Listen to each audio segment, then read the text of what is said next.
Hey everybody, welcome to the show. We're back here with our Friday review. Before we get to our Cabral house calls on the weekend, we like to end the week right. So we'll be going through all the different updates from the private practice all around the world, our integrative health practitioners, Equal Life, and the Stephen Cabral ecosphere here. Got a fun announcement from a book that I wrote way back in 2010. I'm going to share a little update on that. Of course, we have our herb of the week, no doubt about it. This is going to be great for anyone looking to improve their overall female hormonal balance. So I guess women looking to improve their overall female hormonal balance, little book review. And then I've got 2 to 3 research studies that I want to share with you that are a bit of a head scratcher. I've alluded to it in the past. I don't exactly know yet what to make of it. But on this show, what we like to do is we stand biased. We stay open to all information, and then we decide what is best for us and our family based on all evidence to date. So we're going to check that out. You'll definitely want to stay tuned for that. Again, we won't jump to any conclusions, but as we always say, eat like your life depends on it. All right, so let's get right into it. Always opening the show with the updates as to what's going on. And I'll tell you right now, and again, this is episode 2240, stephencabral.com/2240. Head on over there for all the takeaways and all of the links from today's show. So tons and tons of travel over this month and so all of March and over April. We know, again, I've shared this before. I'll talk about it in just a few minutes. This is my big birthday week celebration. And because of that, again, we've got a lot going on over at Equal Life and all over IHP, et cetera. But I've had to travel. I've had to travel quite a bit. And the funny thing is, I used to love to travel. I did. I used to love flying all over the country, all over Europe. Flew to Australia for one of our IHP live events. And I always loved it. But the truth is that I basically hit the reset button during the pandemic. And like many other people, my love of travel has certainly taken a nosedive. It really has. Like I am just not a fan of airports. I'm not a fan of airline travel and all of that. And I guess it just kind of is what it is. But the thing about travel is that you get to open yourself up to new experiences, new places, meeting people that maybe you've only met online, but you actually get to meet them in the real world. And that is why I still do it. So for me, being able to link up with other colleagues of mine is one of the reasons why I do it. And so I've literally traveled to San Francisco, San Jose, Scottsdale, Arizona, San Diego. Where else have I been recently? I'm going to Utah. So literally all over the map, right? All over the place. Texas, of course. And then eventually we'll see if I end up there is New York City, which I haven't been for years, which is amazing because I used to be in New York, I would say 4 or 5 times a year. So that's basically where I'm at right now. A lot of travel, a lot of ups and downs, and overall just not feeling as settled as I was a couple of years ago before the whole pandemic. And so I'm really hoping that towards end of this year, that just kind of life settles back out to more normalcy from what I was used to, not this new normal. And that's my hope for really this coming year. And that's where I'm at least mind space wise, head space wise, is that I would love to feel a little bit more settled. Like, okay, we know where we're at right now. We know where we're at with travel. We know where we're at with the world. And especially if you have children too in school, what are all the different school, mandates and policies and all these different things too. It's just good to know as a parent as well. So that's where I'm at headspace wise. What's going on right now with the Equal Life team? Well, they have something called the Founders Week birthday celebration. I happen to be the founder. It's a company that I truly love. It was basically our Boston practice, right? So I had Boston practice for many, many years. And we started helping about, it was 100% from Boston. People would fly in, and obviously most people from Boston, but a lot of people flew in, and we would help them with any wellness-based issue they may have. And then word started to get out, which was great. So we started to see more and more people just virtually way back in the day over Skype. Then eventually it started to be more people virtual than people in Boston. We had a big wait list. So we started to bring our labs and our protocols online. And this has now grown to be, which is, again, it's absolutely, I feel very grateful. Don't get me wrong, and absolutely phenomenal that we are now running the largest functional medicine integrative health practice in the world. Tens of thousands of people each month come on in, and they are using protocols, they're using at-home labs, and they're getting well. That's the whole point. That was always the goal. So the goal wasn't necessarily a wellness center, which I'm very grateful that I did have in 2 different locations. The goal was to help people.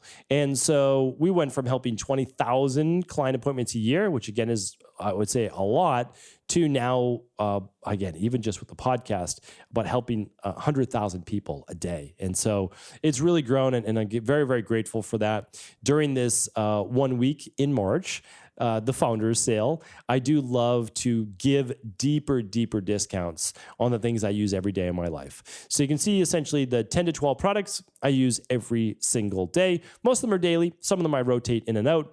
Those are all at stephencabral.com/shop. That will direct you to the Founders Sale celebration page, along with the Big 5, which is over $1,000 off retail price right now for the Big 5 labs that I run every single year for my birthday, which is why I want to give you that deep discount as well. Remember, I pay for my own labs too. I really do. These labs cost money. They're not our labs. You have to be in a health practice, a doctor, a licensed practitioner, sign off on these labs. So that's what we do.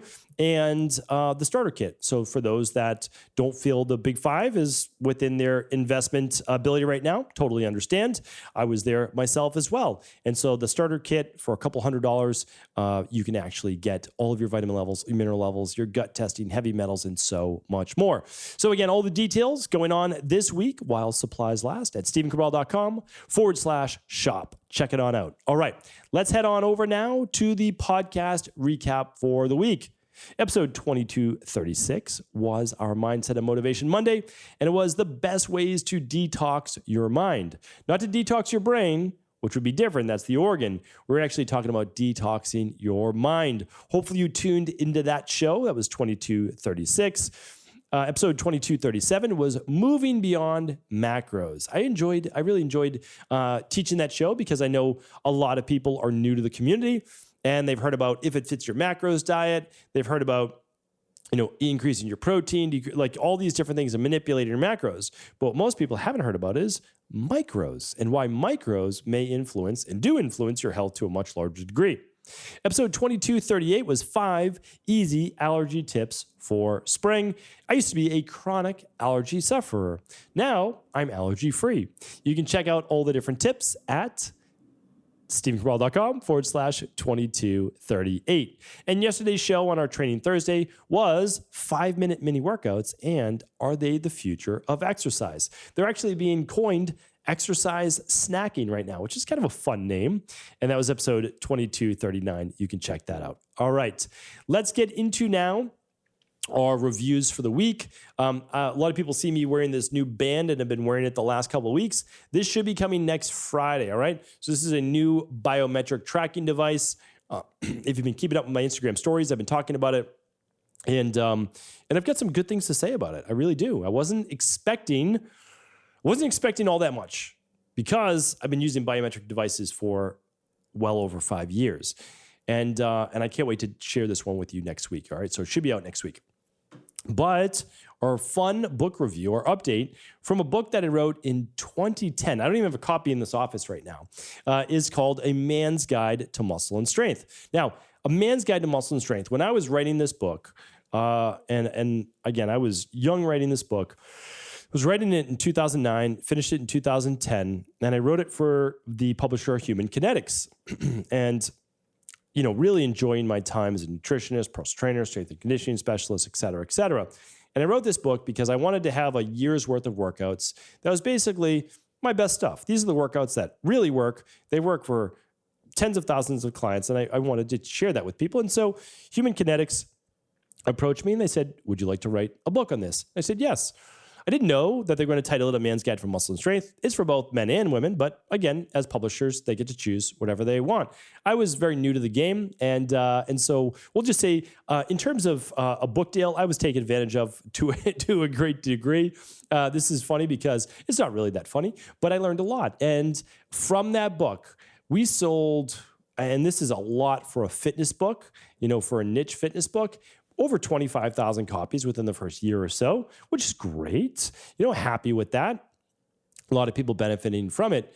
But what happened was when I sold when I should say the Rain Barrel Effect debuted in about 3 years ago, then people started to get this book too because they saw that I wrote it on Amazon, which is also great. The funny thing is, A Man's Guide to Muscle and Strength, I've made $0 from. $0. I still promote it because it's a year's worth of workouts, and they're some of the best workouts that I've ever created. And it's all there, and it's like $14.95. I literally make $0 from that. And here's why. And again, I'm just sharing this with you. There's literally no hard feelings because I learned from this. So as a publisher, they tack on all of these expenses, and you don't receive any money. Usually you get maybe $1 a book, maybe $2 a book. But you don't receive any money until all of those expenses that they've added on have been paid back, which is kind of hilarious. They do this in the record industry as well. So if you hear about these artists that are really popular or whatever it might be, and they're not making any money, well, it's because their record label basically tacked on all these expenses that they need to pay off. They need to pay through. So I didn't know that. So and I'm just sharing with you a little backstory. This is what the Friday Review is all about. It's kind of, a little bit of this, a little bit of that. It's an eclectic show here, but I give you a lot of insights into my life. So with the Rain Barrel Effect, I said, okay, I learned that lesson. And what I want to do is I want to share this information freely, because this book right here that I'm going to share with you, this wasn't even the point to the book, to the debut here today, but it's getting to it though, is that I wanted to be able to own the information. I don't own the information anymore in A Man's Guide to Muscle and Strength. They own that. They own the book. That's theirs. I can't use it in any way. It's their book. Interesting, right? I didn't even title the name of the book. I wasn't allowed to title it, which was crazy. So I wrote The Rain Barrel Effect, and I said, you know what? I'm going to self-publish this through Amazon. And I'm going to do that because I'm going to sell the book, and I'm going to donate 100% of all the money to charity. Because, in my opinion, I do this podcast, and I write books for free, essentially. Because my goal is to teach that information, which has helped me so much in my life. I always thought that if you just simply teach what you know works and you give as much as you can, good will always come to you as well. I've always felt that. So with the Rain Barrel Effect, I try to charge as little as I can for that. It's like $9.95. And 100% of all the profit made from that book goes to charity. So that's why I'm not looking to make any money from the sale, even of A Man's Guide to Muscle and Strength. It's going to the publisher, which is totally fine. The goal, though, is to get information to people that I believe will change their life. So how did all of this come about then? Why am I talking about A Man's Guide to Muscle and Strength when I wrote it in 2010, 12 years ago? Here's why. Since the Rain Barrel Effect came out and it gave this book a new surge of life, it's actually started to jump again in popularity, which is great. And so much so that they translated it into Chinese. So if you see this book I'm holding up right here, if you're watching this on YouTube, great. We appreciate you as a subscriber or viewer of the Cabral Concept. But you can literally see that every single page in the back cover is all in Chinese. So inside the book, all the photos are the same, but all written in Chinese. And it was amazing because I received this book. I didn't even know, there was literally a letter that said, your book has been translated into, and I believe it was simplified Chinese. And if you have any questions, feel free to contact, this person. I'm like, okay, I didn't even know. So again, when you don't own your book, so if you're ever thinking about writing a book, if you don't own your book, they can do whatever they want with it. Now, I'm very happy that it was translated into Chinese. I have no problem with that because, again, the goal is to reach as many people as possible with good information. And hopefully this serves some people. So kind of fun. Just wanted to share this with our community. And I don't know where you could purchase this book in Chinese, but I'm sure it is on Amazon's website in China. All right, that is that with that. Thank you for hearing me. Let me share that with you here today. We're going to go over our herb of the week. Our herb of the week is black cohosh.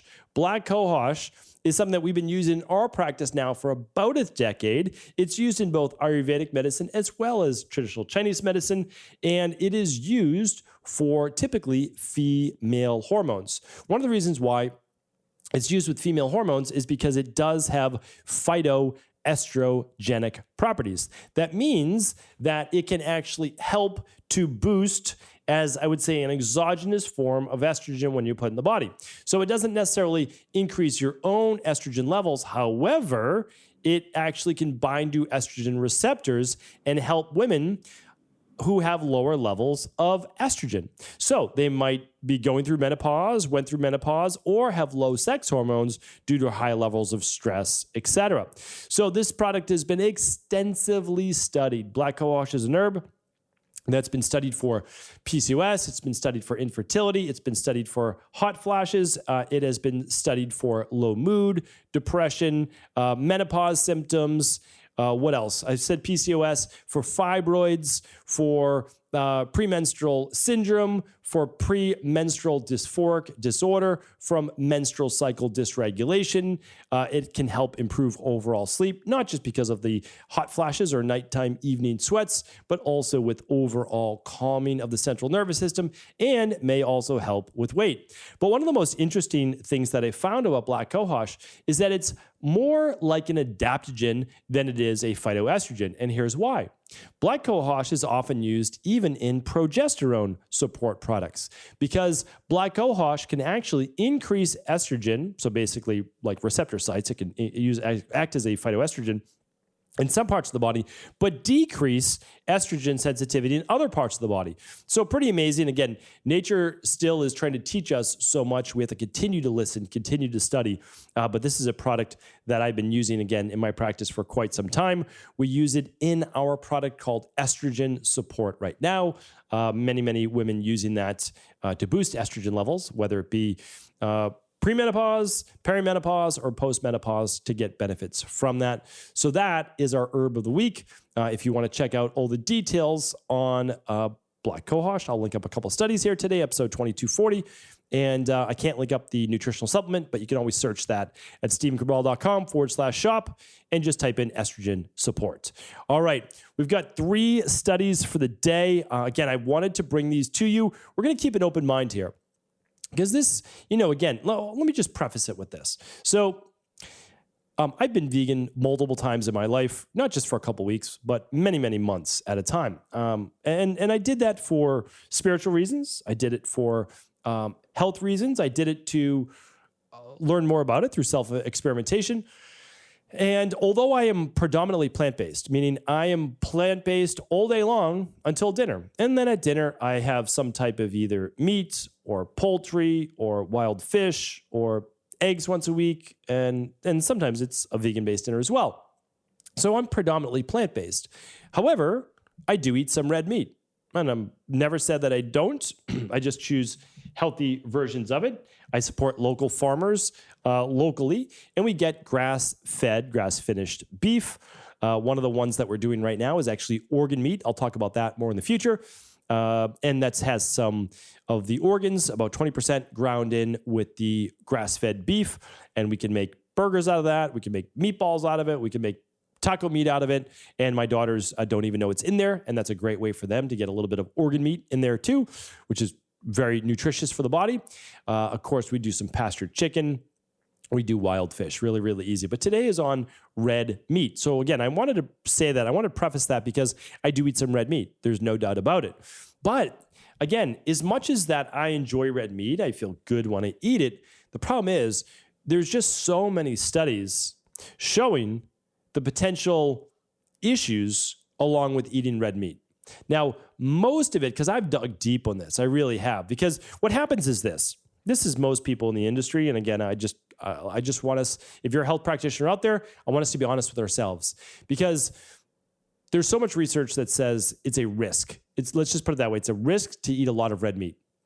And the factor seems to be about 50 grams or more, which is about 2 slices of bacon or about a palm size piece of red meat, or like a couple slices of deli meat. That would be it. That's about 50 grams. And it goes up exponentially every 50 grams, all the way to about basically 150 grams is where it's been measured. And it seems about 1.5 times per week or more seems to be the real sticking point. So it looks like if you're trying to err on the side of caution, you would eat it once a week at most. I probably have it. I would say I probably have it twice a week right now. In the past, I definitely didn't eat it at all. I eliminated it for years of my life. But again, I do feel pretty good when I eat it. I'm not going to deny that. It's a very rich food, which means it has a lot of nutrients in it. There's other reasons for the energy boost, and that's from other things like norepinephrine, but we'll talk about that in the future. What I do want to say is this, is that actually I can't get deep into the level as to which humans would have been able to eat it. I just want to share with you some studies. That's all, okay? So this is processed and unprocessed red meat consumption and the risk for type 2 diabetes. So essentially it showed that they compared groups of control group, none, lowest intake group, which was, I'll give that to you in just a moment, below the 150 grams, and then high intake group. And it showed that the risk for type 2 diabetes mellitus risk increased by 27% for the processed meat group and increased by 15% in the unprocessed meat group. This is important because typically we think about all the bad things from red meat happening because of I don't even know, taking in like processed deli meat and bacon and things like that we've spoken about before. And that's much more of a risk. It shows it. It is. It's almost double the risk. But there's still a 15% increased risk for type 2 diabetes with red meat. Now, this might blow a lot of people's minds because they're like, well, there's no carbs in red meat. How is this possible? I've explained that on other shows, so definitely go back, check out my previous shows on that. So that's one study. And I'll link all of these up for you to go deeper on as well. So the second study is red meat consumption and all-cause and cardiovascular mortality. And this was done in the UK. So this one's interesting as well. This is done at less than, so they have a group, the lowest end red meat intake, which was 1.5 times or less per week, and the other red meat group was 3 times per week or more. So this was an interesting study because it showed that, I'll just read it to you. There was a decrease in red meat consumption and an increase in the consumption of poultry, so if you were less than 1.5 times of red meat per week, you had a 9 to 16% lower risk for cardiovascular disease and cardiac mortality. So basically, if you did less than 1.5 times per week of red meat, your risk went down by 9 to 16%. The thing about this study is it didn't show that red meat was detrimental to other all-cause mortality besides cardiovascular heart attacks and stroke, essentially, which, again, that's not good. That's the leading cause, two top causes of death. But what I also want to share with you is this, is that it didn't decrease all the different causes of mortality, but it did with cardiovascular and blood pressure, stroke as well. So that was an interesting one that I found there. And one of the reasons why I found that study interesting is that it didn't matter if people are doing other healthy things in their life. If they consume red meat more equal to 3 times or more per week, it still caused that increase in cardiovascular mortality. All right. I linked up another one on dietary red meat consumption and the incident of type 2 diabetes, showing that at 50 grams, it's going up incrementally, and then at 100 grams, and then at 150 grams, it continues to increase, essentially stating the more red meat you eat, the higher your chance for type 2 diabetes. The last one is that just 2 slices of bacon a day, or just 2 slices of deli meat a day, or just a little bit of processed meat, again, this is processed meat, it increases your chance of colon cancer, colorectal cancer, by 18%. Now, about 6.6 out of every 100 people will get colon cancer, colorectal cancer. This increases that chances by 18%. And so again, I think that these studies are worth thinking about. That's it. Because what I always say is this, is that, again, what you put into your body by far and away is the most important thing you're doing for your overall health. That's it. That's like by far and away, it's the most important thing. So we have to look at that first. And if you're someone that enjoys red meats, and I would say that I enjoy eating red meat, I enjoy a good burger, I enjoy a good steak. I like bacon. I don't eat bacon that often because it is a processed meat. The other thing is, and I'll be doing more research on this too, because a lot of this seems to be the cooking process. Believe it or not, and I have to go deeper into this, and there's not a lot of research on it, it seems that cooking red meat is what seems to be a big part of its detriment, is that the cooking process brings out a lot of the harmful effects of red meat. So when you process a meat, it's essentially cooked at a higher heat. And then, of course, if you're charring it, if you're pan frying it, that's just going to make it that much worse. Now, it'd be interesting to see if these things, I don't think a lot of people are eating raw meat. Some people are. I've seen them online. But I don't know that it would have the same detrimental effects. Again, I keep my mind open to these things. So what am I saying with all this? Like, what does it mean? For me, it means that I am definitely not going over twice a week of red meat. And I need to really think about for myself, because I don't want to make this more complicated for family as well, because this certainly affects men more so than it does women, is that I don't eat any processed meat. So like that's first out. That's just good. So I'm talking about even with grass-fed. Am I okay with once or twice a week? Well, I think we're okay with once a week. I wouldn't go really above that. That's where I'm leaning to right now. Again, if you believe that eating grass-fed beef every single day is the right thing to do for you, it's your body and it's your choice. Like I'm just trying to say, let's think about this. Like let's look at the overall picture and see if this does matter. I do believe exercise matters. I truly believe that. I think that there's a lot to be said for that. I know that particular study, they didn't look at what they were doing for exercise. It was just an overall questionnaire on that. So there's something to be said for that. I think your overall, probably your BMI does matter, or your overall, maybe even body fat percentage ratio. If you don't want to look at BMI, you can look at maybe body fat. And I think the quality of the meat does matter. I also want to go deeper. I've done a lot of research on this. Like, would elk meat or would venison matter over beef? Maybe there could be less of an inflammatory risk factor there. So there's a lot that goes into this. I just don't want to think that eating red meat every single day is probably a healthy one for you to do. Again, I would err on the side of caution.